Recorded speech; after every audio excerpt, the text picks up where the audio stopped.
कार्मिक कृत्या हिंदी पॉडकास्ट ये एक ऐसा इनिशिएटिव है अडॉन टॉक्स के द्वारा। जब अडॉन टॉक्स ने इतने सारे ऑकल्ट साइंस के पॉडकास्ट करे तो अडॉन टॉक्स को और मेरे को और मेरी पूरी टीम को लगा कि इससे भी ज्यादा डेप्थ में जाया जा सकता है। ऑडियंस बहुत ज्यादा मैच्योर हो गई है, बहुत ज्यादा सर्कुलेट हो रहा है। आपको बहुत सारे चैनल पे भूत प्रेत पिशाच ऑकल्ट साइंस न्यूमरोलॉजी वास्तु ये सब दिख रहा होगा, पर इसके पार क्या है? क्या ऑकल्ट साइंस, क्या हमारी हिडन साइंस सिर्फ इतनी है? तो इसका जवाब है नहीं। हमने इतने टाइम से लगातार इतने महीनों से आपके लिए हर दिन रात एक करके इतने सारे ऑकल्ट साइंस के एपिसोड बनाए अडॉन टॉक्स पे, और उन एपिसोड में बनाते बनाते आपको पहुंचा 1 घंटे 2 घंटे का एपिसोड, पर उसके आसपास बहुत सारे घंटों की बातें करी होंगी, बहुत सारी ऐसी बातें जो कभी कैमरा पे आई नहीं। So this is a time now. अडॉन टॉक्स हिंदी पॉडकास्ट अब लेके आया है कार्मिक कृत्या हिंदी पॉडकास्ट। कार्मिक कृत्या हिंदी पॉडकास्ट एक ऑर्डिनरी पॉडकास्ट नहीं है, कुछ भी सेम फॉर्मेट नहीं है। आपको सारे पॉडकास्ट इमेजिन करोगे तो आपको समझ आएगा कि यार एक होस्ट होता है और बहुत सारे गेस्ट होते हैं। You are changing everything. बहुत सारे गेस्ट होंगे और बहुत सारे होस्ट होंगे। आपको मल्टीपल होस्ट दिखेंगे बिकॉज इसके पीछे एक लॉजिक है। लॉजिक ये है कि जब मैं होस्ट करता हूं तो मैं अपने माइंडसेट के साथ होस्ट करता हूं। जब कोई और बंदा होस्ट करता है तो वो अपने माइंडसेट के साथ होस्ट करता है। जब 3 लोग होस्ट करते हैं, साथ में 4 लोग होस्ट करते हैं, तो वो 3-4 लोग कलेक्टिव माइंडसेट के साथ होस्ट करते हैं। पर जब बहुत सारे लोग होस्ट करेंगे बहुत सारे गेस्ट को, तो बहुत सारे आइडियाज, बहुत सारी डेप्थ वाली नॉलेज और बहुत सारा एक ऐसा ज्ञान, एक ऐसी हिडन साइंस जो आनी चाहिए बाहर, जो इस कलयुग में बहुत ज्यादा साथ देगी, जो आपको आगे लेके जाएगी और जो हमारे सनातन धर्म के लिए भी बहुत जरूरी है, वो सब बाहर आएगा। सो कार्मिक कृत्या हिंदी पॉडकास्ट एक बहुत इंपॉर्टेंट इनिशिएटिव है जिसको हम लोग चाहेंगे आप सपोर्ट करें, एंजॉय करें, सीखें और कार्मिक रहें, क्योंकि कृष्ण जी कहते हैं कर्म प्रधान है।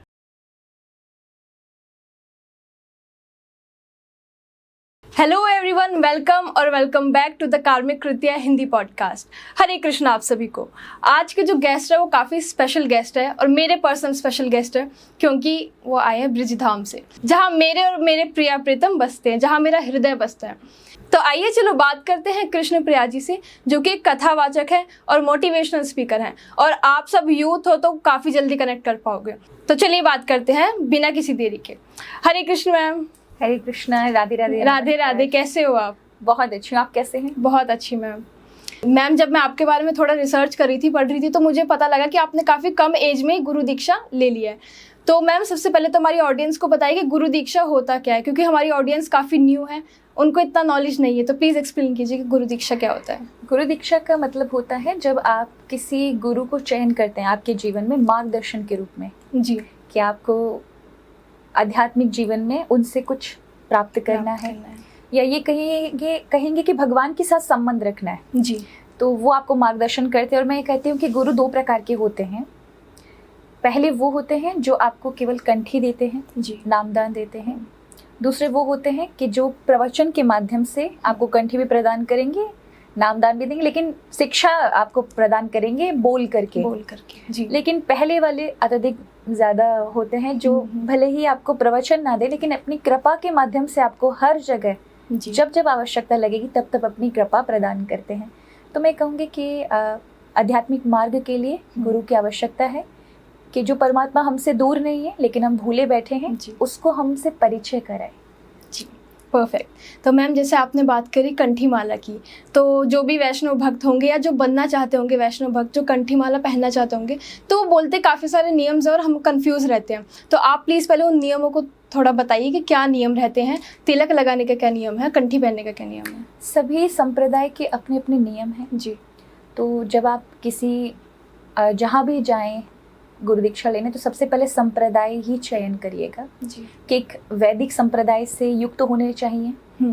फिर वो आपको नामदान देते हैं। फिर आपका जो तिलक होता है वो भी अलग अलग प्रकार के होते हैं। जी। और फिर आपको कंठी माला इत्यादि प्रदान करेंगे। तो कंठी माला के नियम है, इतना ज़्यादा कोई बहुत अत्यधिक नहीं है, सामान्य से है कि आपको जो चीज़ें भगवान को प्रिय नहीं हैं उनको आप ग्रहण नहीं करेंगे। ठीक है। अगर आप भगवान का भजन कर रहे हैं तो आप लहसुन प्याज इत्यादि से भी दूर रहेंगे, क्योंकि ये सात्विक भोजन नहीं है। और सात्विक भोजन नहीं है तो आपका मन जो भगवान में लगना चाहिए वो मन ना भगवान में लगकर संसार की ओर भागेगा। तो ऐसा ये नहीं है पर्टिकुलर कि नहीं करना ही नहीं है, पाप लगेगा। जी।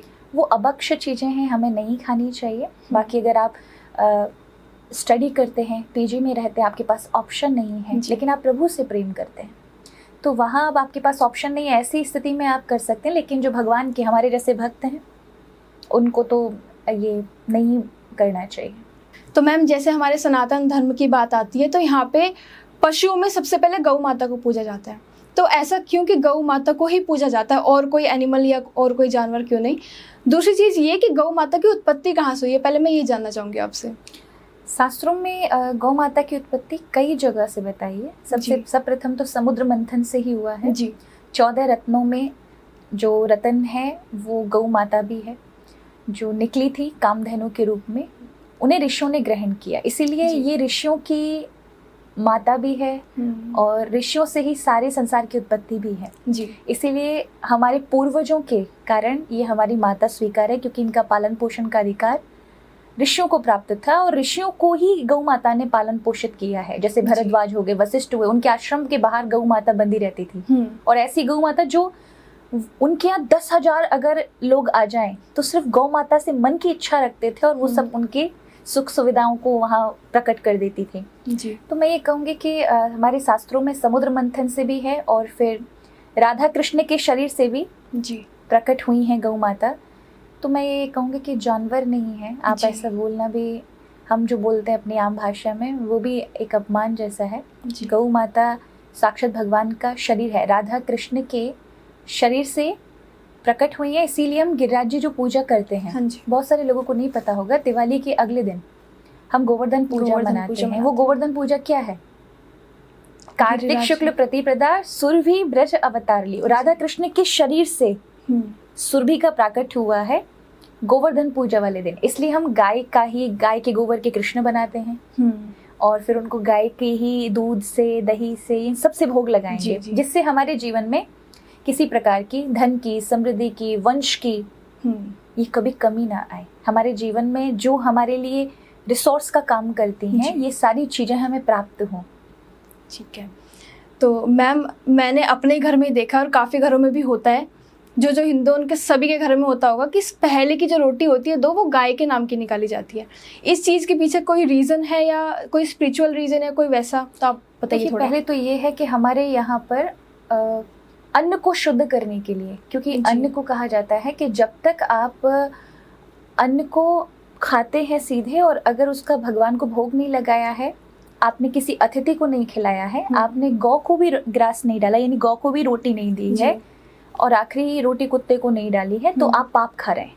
अच्छा। क्योंकि आपके पास अभी ऋण बाकी है। किसान ने जो पैदा किया आपने भले ही पैसों से खरीद लिया है, किंतु अन्न का अपना पाप होता है। ठीक है। क्योंकि वायु, आकाश इत्यादि इन सब के माध्यम से बहुत सारी चेतनाएं होती हैं जो उनमें प्रवेश करती हैं। ठीक है। फिर वो आपके शरीर में जाकर के रक्त बनेगा, रज बनेगा, उसी से फिर वंश होगा जी। तो इसलिए उसको पवित्र करने के लिए हमें गौ माता को देना चाहिए। पहला तो कारण ये है। हाँ जी। दूसरा कारण है कि जब आप गाय को रोटी डालते तो जिनको पितृ दोष है, हाँ जी, कोई समस्या है, पितृ समस्या है, उनके पितृ कहीं किसी कारण से कठिनता परेशानी में है, तो अगर आप गौ ग्रास डालते हैं तो आपको पितृ समस्या नहीं रहती।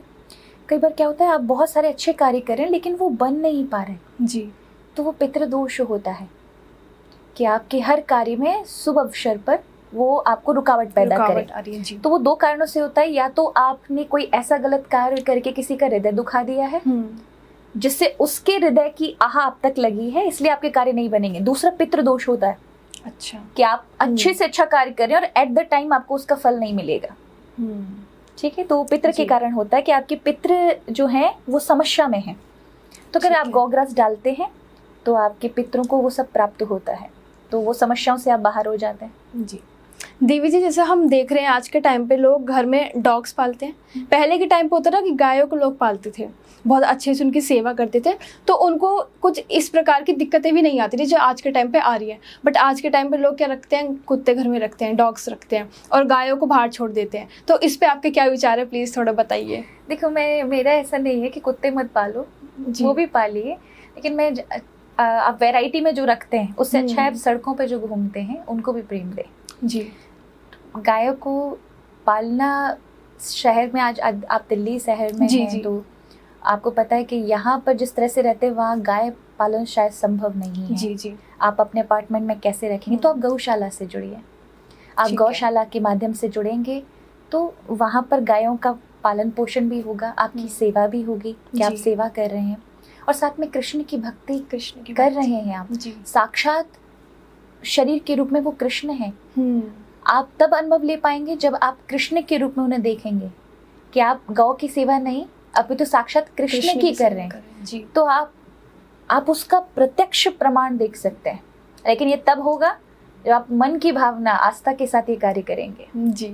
तो मैम जैसे आपने कृष्ण जी का नाम लिया, मेरे आराध्य, तो कृष्ण जी भी गौ माता को बहुत ज़्यादा महत्व देते थे, तो इसके पीछे कोई स्टोरी है या उन्होंने कुछ ऐसे कर्म करे थे कि उनको सेवा करने का मौका मिला गौ माता का? देखिए, भगवान तो भगवान है, उनको कर्म करने की आवश्यकता नहीं है, पर जी। वो हमको एक शिक्षा देने के लिए सब लीलाएं करते हैं। देखिए, हमारे जन्म में भगवान की जन्म में बहुत अंतर है। हाँ जी, बिल्कुल। हम कर्म के कारण आते हैं, हमने जो काम किए हैं वैसे कर्म के अनुसार माता पिता, जी। शरीर, जगह सब कुछ मिलेगा। हाँ जी।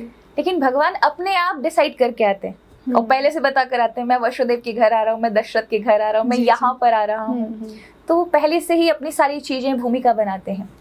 तो गाय के माध्यम से उन्होंने ये बताया कि हमें गौ माता ही किस प्रकार से जीवनदायिनी है। जैसे पृथ्वी से हम सब कुछ लेते हैं, वनस्पति लेते हैं, अन्न लेते हैं, जल लेते हैं, लेकिन पृथ्वी को उन्नत बनाने का कार्य गौ माता है। गौ माता है जी। अगर गाय के गोबर का खाद अगर पृथ्वी पर नहीं पड़ेगा तो अन्न का विनाश हो जाएगा, अन्न नहीं बन सकता। इसलिए गाय के गोबर में धन लक्ष्मी जो कहते हैं ना, उसका कारण यही है कि पृथ्वी को उन्नत बनाने की जो क्षमता है वो गौ माता के अंदर है। यहाँ तक कि गौ माता के मूत्र को भी बहुत पवित्र माना जाता है। हर पूजा स्थान पे या कोई भी चीज़ होनी होती है ऐसे स्पिरिचुअलिटी से, भगवान जी से रिलेटेड, तो गौ माता बहुत वहाँ पे इम्पोर्टेंट रोल प्ले करती है। उनका गोबर, उनका मूत्र, उनके मतलब खुर के नीचे की जो मिट्टी है वो भी काफ़ी इम्पोर्टेंट मानी जाती है। तो इसके पीछे हमारी जो यूथ है बोलती है कि कुछ नहीं होता है गौमूत्र में, बकवास है ये। तो आप क्या कहना चाहेंगे हमारे यूथ को इसके ऊपर? देखिए, हमें बहुत पहले बहुत सारी चीज़ों में बकवास ही लगता था, लेकिन वही जब पैटर्न बदल करके वेस्टर्न से आई तो हमने खुशी खुशी एक्सेप्ट कर लिया। हाँ जी। वही चीज़ें कर्म पर पहले बोला जाता था तो वो कोई एक्सेप्ट नहीं करता था, वही कर्मा बनकर आ गए। कर्मा बन गए जी। पहले योग था, कोई देखता नहीं था, वही योगा बन करके आ गया। तो अब सब घूम रहे, सब योगा योगा चिल्ला रहे। हाँ जी। तो मेरा कहने का मतलब है, जब तक आप एक्सपीरियंस ना करें तब तक आप कोई निर्णय या जजमेंट ना करें जी। अगर आप गौ माता को जब तक खुद से, आज तो देखिए मुझे अभी शायद 6 मंथ हो गए, किसी ने बताया हाँ जी कि वेस्टर्न में भी अभी कई देशों में ऐसा हो गया है कि बहुत स्ट्रेस में जो लोग होते हैं वो वहाँ उन लोगों ने एक छोटा सा एक कैटल हाउस खोल रखा है जिसमें गौ माता को रखते हैं वो। अच्छा। हाँ। तो वो कहते हैं कि 2 घंटे के लिए इतने $, दीजिए और आप उनके साथ वक्त बिताइए, आप स्ट्रेस फ्री हो जाएंगे। और लोगों को यह होता है, इसलिए वो 2-2 घंटे 1-1 घंटे चार्ज पैसा दे करके और फिर वहां जाते हैं स्ट्रेस फ्री होने। और ये चीजें हमारे शास्त्रों में पहले से कि गौ माता को जाकर के उनके नजदीक जाओ, उनकी सेवा करो। ये लोग नहीं समझ पाते। तो जब तक आप नहीं कोई अनुभव कर पाते, मुझे लगता है कि तब तक आपको कुछ कहना भी नहीं चाहिए।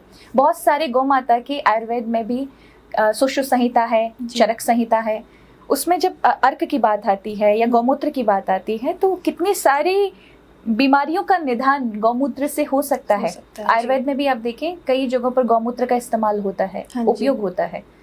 तो जब तक आप अनुभव ना करें तब तक आप कह नहीं सकते। हमारे भी अपने शिष्य परिवार में ऐसे लोग हैं जिन्होंने गौमूत्र का सेवन करके बहुत सारे रोगों को कर लिया। हमारे यहाँ कार्तिक स्नान में भी 5 दिन जब कहते हैं, हमारे ब्रज में तो उसे पचबीगा कहते हैं। हाँ जी। तो वो पंचक होते हैं 5 दिन के। अगर आप 5 दिन व्रत रह लेते हैं कार्तिक में तो आपको पूरे कार्तिक महीने का फल मिल जाता है। अच्छा। उसमें भी कहा है कि जब आप पंचगव्य ग्रहण करते हैं तब आपका शरीर शुद्ध होगा। ओके। जैसे हमारे यहाँ कोई मर जाता है, मरने के बाद तो कोई संबंध नहीं रह जाता जी, ठीक है, आत्मा चली जाती है। किंतु यदि उस व्यक्ति की अस्थियां गंगा जी में विसर्जित कर दी जाती है, क्योंकि कहा जाता है अस्थियों के अंदर पाप होते हैं। हाँ जी। वो जब विसर्जित किए जाते हैं तब तक गंगा जी में जब तक अस्थियां रहेंगी तब तक उस व्यक्ति को स्वर्ग इत्यादि या भगवान के लोग प्राप्त होंगे। अच्छा। अस्थियां मिट जाएंगी, उसके उपरांत उसका कोई वो नहीं, वो जहाँ जिस गति में है उसमें आना पड़ेगा उसे। अच्छा। लेकिन अगर आप पंचगव्य ले लेते हैं तो वो आपको पूर्णतया पवित्र कर देता है, ठीक आपकी चेतना तक को, हाँ आपके जी। शरीर को, आपकी मानसिकता को। इसलिए आपको ग्रहण करना ही चाहिए, और जब तक आप ना अनुभव करें तो आप ये नहीं कह सकते। तो देवी जी, मेरे लिए गोलोक जो है एक वर्ड काफ़ी नया है, मेरे को नहीं पता इसके बारे में, लेकिन जब मैं पढ़ रही थी तो मेरे को गोलोक के बारे में तो मेरे को क्यूरियोसिटी हुई कि मैं पूछती हूँ क्या गोलोक है, किसने बनाया, क्या होता है। तो आप प्लीज़ एक्सप्लेन करिए, काफ़ी लोग हैं जिनको नहीं पता मेरे जैसे। देखिए, गोलोक धाम जो है शिव महापुराण के अनुसार महादेव ने बनाया है। अच्छा, ठीक है। हाँ उन्होंने जी, कैलाश के पास उनकी इच्छा हुई कि गौ माता का एक लोक होना चाहिए, हाँ जी। तो उन्होंने बहुत सारे गायों का निर्माण किया, और उसको, क्योंकि गायों का लोक है इसलिए गोलोक। पर जी। मैं क्योंकि मैं तो नहीं देख सकता, तो उन्होंने कहा जो मुझे अत्यंत प्रिय है, जो मेरे ही स्वरूप है, जी, जो मेरे हृदय में रहते हैं, मैं उनको प्रदान करूंगा। तो उन्होंने भगवान नारायण को याद किया, और उस समय वो ग्वाले के रूप में वहाँ उपस्थित हुए, और जब वे उपस्थित हुए तो भगवान ने उनको गोविंद नाम दे करके गायों का लोक प्रदान किया। तब से वो गोविंद। गौशाला जो भगवान कृष्ण को प्रदान की, उसी को हम गोलोक कहते हैं। हाँ जी। वहाँ की जो अधिष्ठात्री है वो गौ माता है, भगवान गौपालक के रूप में है, और वही कृष्ण भगवान का लोक है, यानी भगवान को गाय बहुत प्रिय है। गाय बहुत प्रिय, हाँ जी। तो देवी जी, आजकल हम देख रहे हैं काफ़ी ज़्यादा यूथ जो है बहुत स्पिरिचुअलिटी की तरफ जा रहा है। इतना एकदम से वेव क्यों आई, आपको क्या लगता है किस वजह से ये वेव आई है? बहुत से कारण हैं जी, सबसे पहले तो कोविड ही है।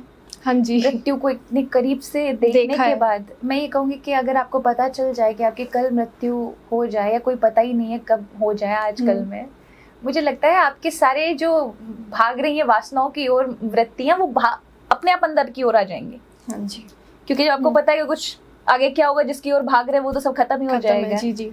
तो एक तो वो कारण है कि लोगों ने बहुत करीब से मृत्यु को देखा है, और अपनों को जाते हुए, कहीं ना कहीं मानवता को जाते हुए देखा, और उनको पता चला कि जो चीजें हो रही हैं ये कभी भी हो सकती है, टेम्पररी है सारी जी, चीजें।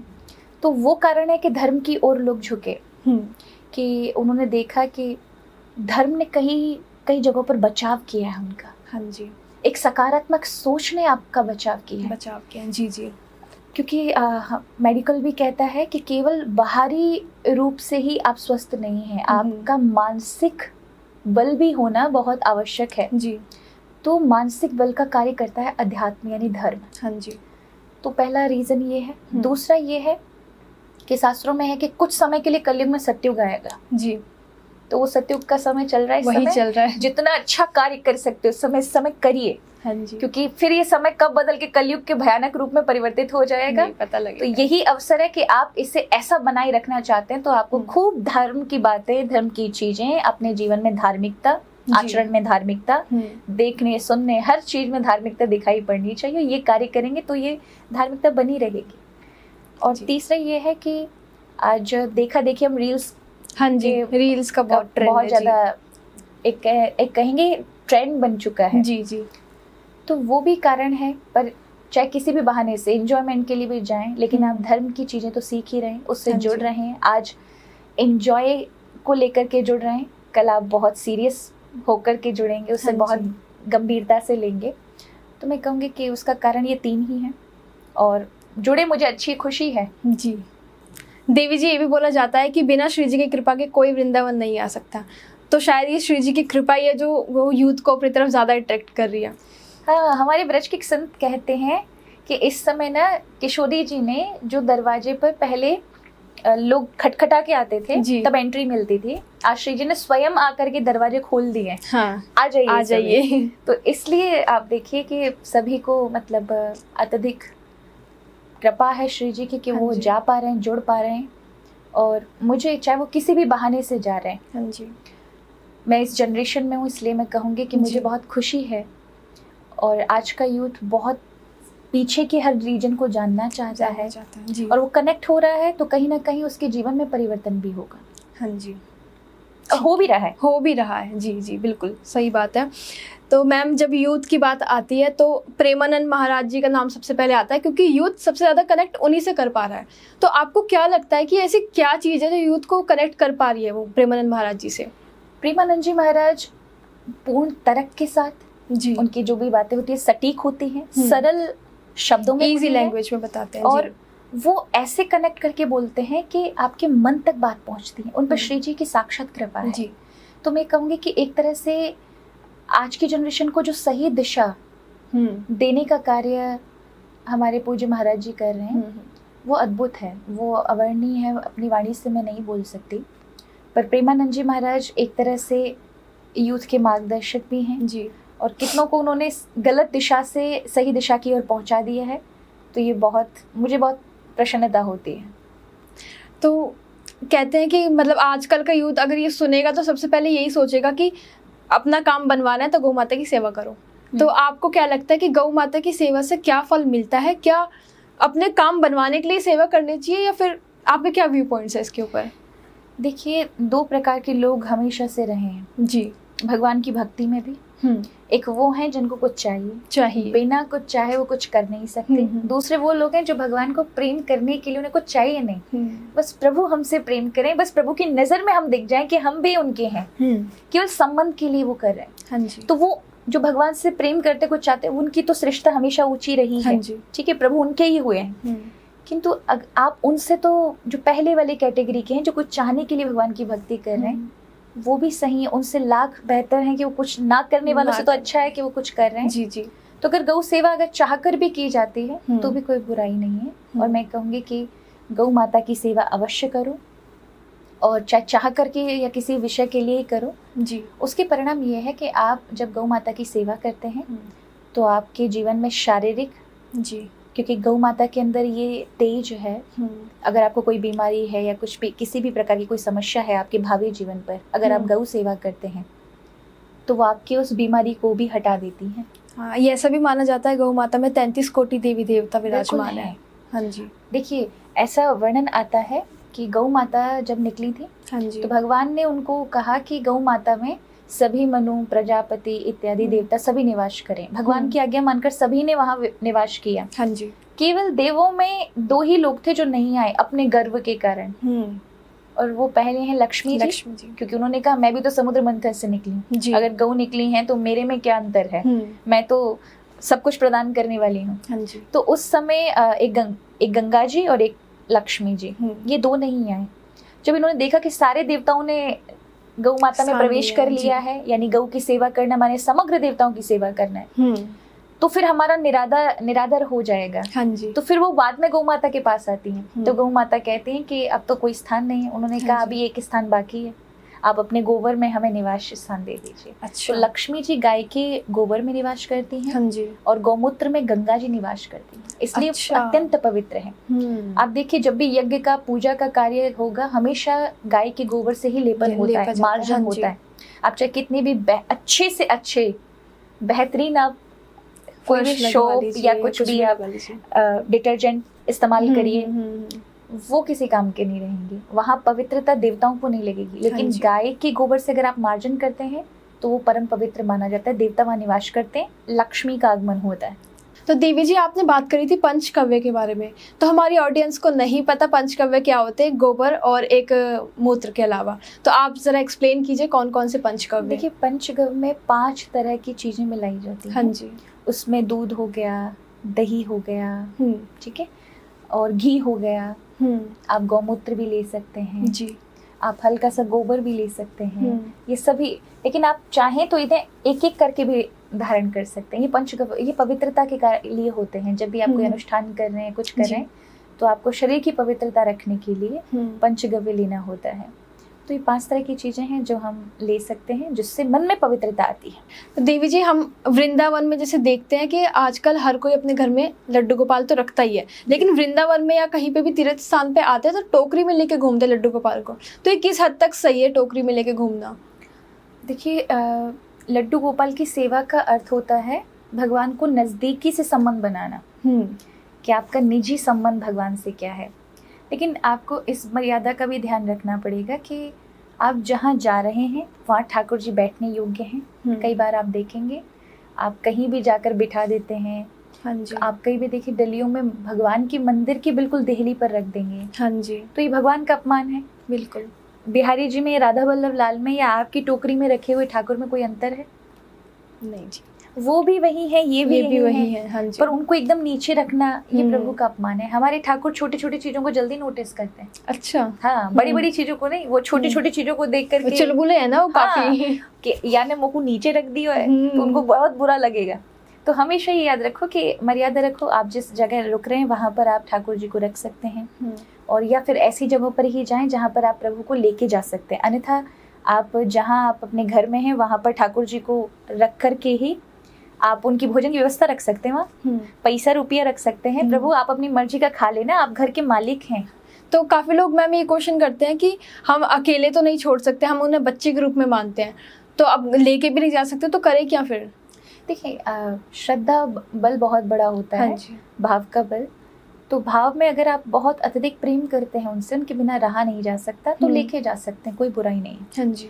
पर इस बात का भी ध्यान रखें कि उनको कहीं ऐसी जगह पे ना लेके जाएं जहां हर तरह की चीजें बन रही हैं। हाँ जी। कई बार आप देखें लोग शौचालय हैं वहां पर भी रख करके और ठाकुर जी को लेके जा रहे हैं, ये गलत है। जी। मेरे कहने का अर्थ है मंदिरों में आप लेके जा सकते हैं अगर आपको लेके जाना है, लेकिन मर्यादा का विषय ध्यान रखें।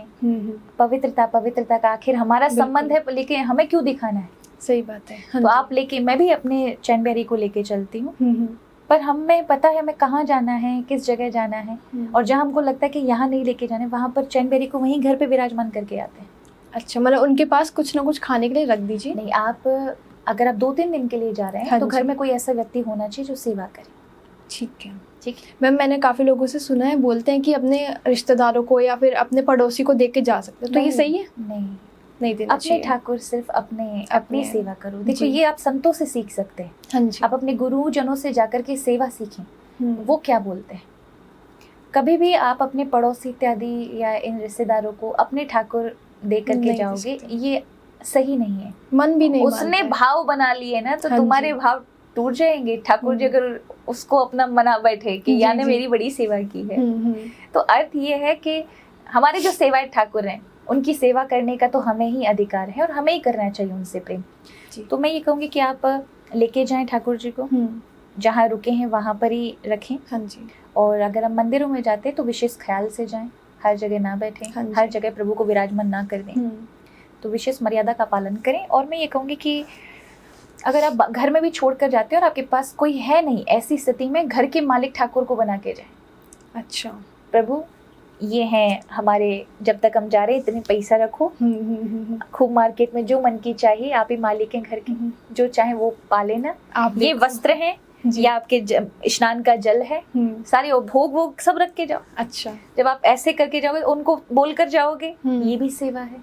आपने उनके लिए कुछ तो सोचा। बिल्कुल। ये सभी संबंध, क्योंकि आप बिना संबंध के सोच नहीं सकते। हाँ जी।